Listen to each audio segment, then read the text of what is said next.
মহাভারত মহাভারত।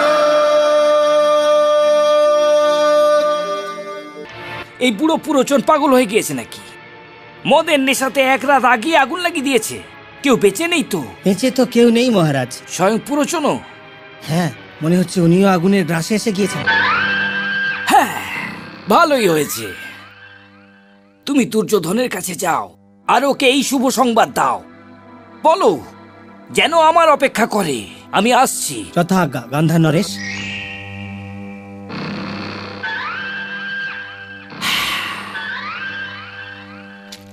যখন আগুন লাগার সংবাদ এসেই গিয়েছে তাহলে তাহলে মামাশ্রী এখনো আসেননি কেন?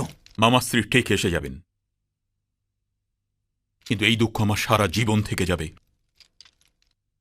যে বীরেরা বীরেদের মতন রণভূমিতে মরবার সৌভাগ্য পেল না। আমি যতদিন বেঁচে থাকবো মিত্র, এই দুঃখ আমায় তাড়া করে যাবে। এখন তুমি ওদের ভাগ্যের সাথে তো লড়াই করতে পারবে না অঙ্গরাজ। কিন্তু এটা তো আপনি মেনেই নিন মামাশ্রী, ওরা এর চেয়ে ভালো মৃত্যুর অধিকারী ছিল। যদি আমার এটা মেনে নেওয়াতে তুমি কোনো বিশেষ আনন্দ লাভ করো অঙ্গরাজ, তবে তাই মেনে নিলাম। কিন্তু ওদের এর চেয়ে ভালো মৃত্যু দেওয়ার জন্য আমি ওদের সঞ্জীবন দান তো দিতে পারতাম না। ওই বেচারারা তো নিজেদের মাতাশ্রী সমেত আগুনে ভস্ম হয়ে গেছে। কি বললেন?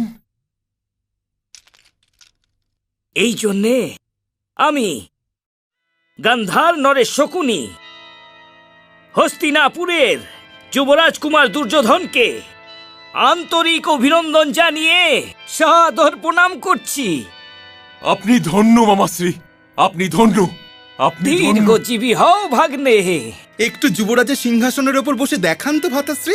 আরে প্রিয় দুঃশাসন, যদি দেখতেই চাও তাহলে নিজের ভ্রাতাশ্রীকে হস্তিনাপুর নরেশের সিংহাসনের ওপর দেখো। এসো দুর্যোধন, এসো ভাগ্নে, আসুন ভ্রাতাশ্রী। বসো এই সিংহাসনের ওপর। এই সিংহাসন কেবল তোমারই।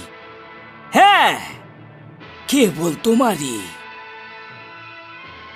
আজ তোমাদের মামাশ্রীর বহুদিনের স্বপ্ন সত্যি হয়েছে, যা তোমার ছোটবেলা থেকে তোমার জন্য দেখে এসেছিলাম। আজ তুমি এই সিংহাসনের উপর বিরাজমান আছো আর থাকবে, কারণ মহারাজ তো এই শোকে বনবাস চলেই যাবেন। কিন্তু পিতাশ্রীর কাছে কি এই সংবাদ পৌঁছে গিয়েছে মামাশ্রী? না, এখনো না, কারণ এই সংবাদের ওপর প্রথম অধিকার কেবল তোমারই আছে দুর্যোধন, কেবল তোমার। হ্যাঁ, এখন যাওয়া যাক মহারাজকে সংবাদ দিতে। না, আমি ভাবছি যে আমি ওখানে একাই যাব, কারণ তুমি নিজের আনন্দকে লুকিয়ে রাখতে পারবে না বৎস।